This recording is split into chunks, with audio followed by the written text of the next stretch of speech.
Hi there, I'm going to show you how to replace the battery on this Audi Key Fob. This is out of a 2020, and all you really need is a flathead screwdriver like that and your replacement battery. This takes one of these 2032s.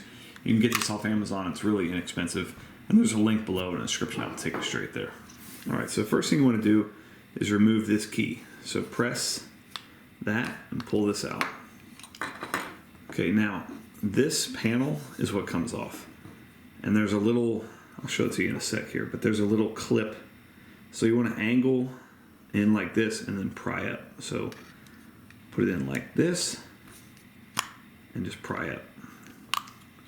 See, it kind of popped up there. So I'll show you. Basically just put it in here and pop up like that. That's the lip right there. Okay, so once you've got that out, it's pretty straightforward. Take out your, we'll come in this side. Take out your old 2032 battery. Your new one goes in plus side up. And then make sure you put these in first. Squeeze it back together. Put your key back in. You're all set. Thanks so much for watching. Make sure you hit that thumbs up button.